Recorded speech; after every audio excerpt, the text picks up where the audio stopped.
seberang, hingga manis di pohon jati.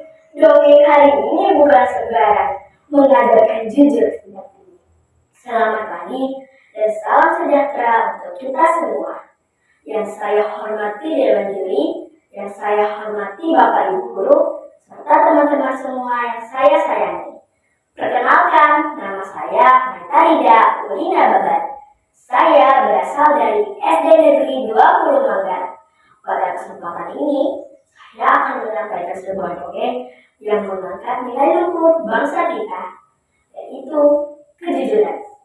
Dongeng ini ditulis oleh guru pembimbing saya, yaitu Ibu Rizka Wahyuni. Adapun judul dongeng yang akan saya bawakan adalah Koin Emas di Tepi Hutan.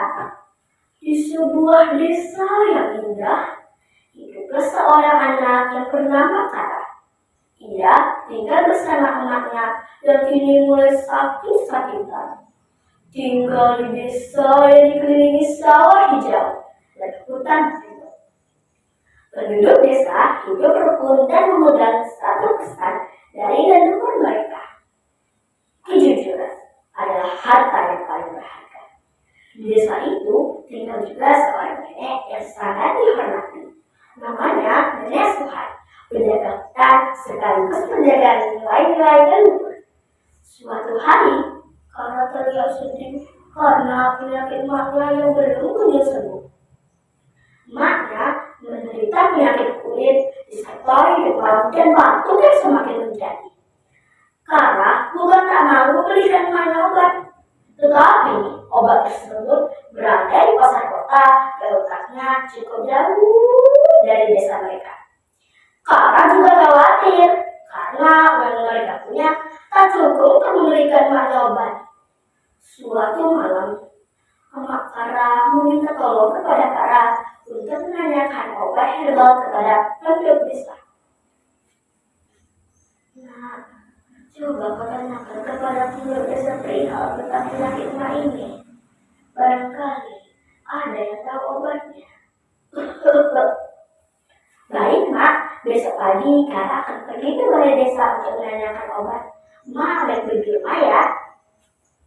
Terima kasih, Nak. Kamu juga hati-hati ya. Keesokan hari, Kara segera pergi ke balai desa.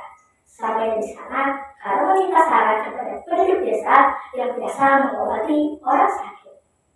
Ia mendapat saran untuk mencari dedaunan herbal di tepi hutan. Berarti aku harus menemukan dedaunan herbal itu. Kasihan Mak, penyakitnya belum juga sembuh. Ujar Kara dengan semangat.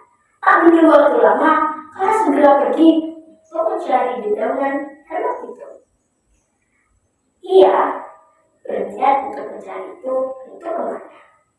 Hari sudah mau malam, Kara tak kunjung menemukan dedaunan herbal itu. Lalu telusuri tepi hutan ini, tapi tak menemukan dedaunan herbal itu. Makan Kara ya Mak, ujar Kara yang merasa kecewa. Dalam perjalanan pulang, Kara melihat sebuah kantong di tepi hutan. Tiba-tiba, wah, apa itu? Di bawah pohon besar terdapat sebuah kantong yang berisi koin emas.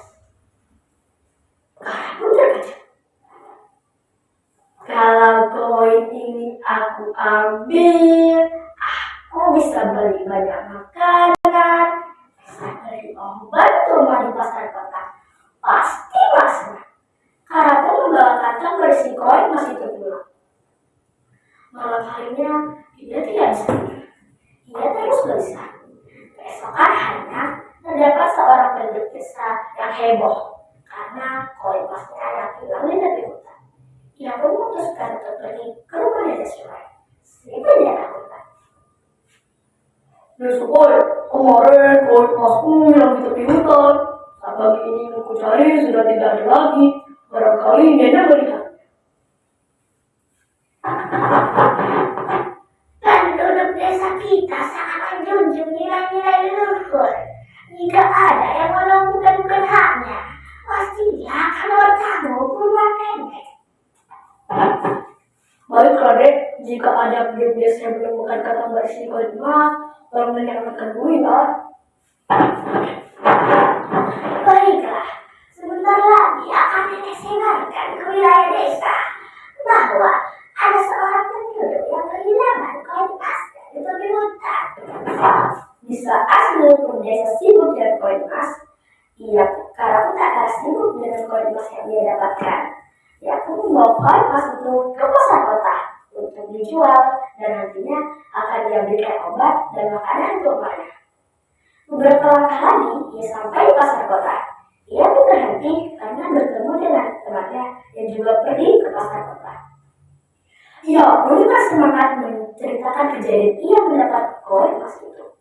Namun, bukannya dukungan yang ia dapatkan, melainkan nasihat untuk mengembalikannya. Bisikan kejahatan pun terngiang dari kakak. Kalau kau harus tetap jual koin emas ini, Iman mau di rumah. Karena pun dari awal ia menjual koin emas ini. Beberapa saat di depan toko, ia terasa mendengar suara emaknya. Karena ingat leluhur kita selalu mengajarkan kejujuran. Tak terasa koin mata pun menetes di pipi Kara. Kara membelokkan langkahnya dan mengurungnya untuk menjual koin emas itu. Ia berniat akan mengembalikan koinnya. Aku harus mengembalikan koin emas ini. Keesokan harinya, seluruh pendesa sedang berkumpul. Di sana juga ada nenek Suhai. Koin emasku yang di tepi hutan, sampai sekarang juga ditemukan. Karena menunggu sebentar lalu mengangkat tangannya. Pak, sayalah yang menemukan kantong berisi koin emas itu. Kemarin hampir saya jual ke pasar kota. Maafkan saya, Pak, saya menyesal. Seluruh pendesa pun terkejut. Ternyata Kara yang menemukan koin emas itu. Terima kasih, Nak, kamu sudah jujur. Pemilik koin emas itu pun bahagia. Ia tak marah sedikit pun kepada Kara. Akhirnya, nenek yang melihat kejadian itu pun tersenyum bangga.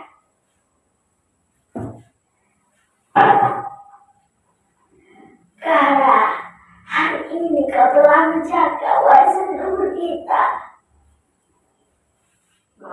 Warisan? Tapi aku tidak mendapat apa-apa. Kamu mendapat sesuatu yang berharga, yaitu kejujuran. Sejak hari itu, seluruh pendesa mengenal Kara sebagai anak yang jujur. Omak Kara pun juga sembuh berkat pemilik koin emas itu. Ia memberikan Maya obat sebagai tanda terima kasih. Ketika itu juga, Kara berjanji akan menjaga warisan leluhur. Karena ia tahu, kejujuran adalah warisan yang harus dijaga oleh setiap generasi. Ke pasar membeli kain sutra. Tak lupa menjadi sebuah delima kejujuran warisan bangsa kita. Mari kita jaga sepanjang masa. Demikian yang saya sampaikan. Terima kasih atas segala perhatiannya. Salam sejahtera untuk kita semua.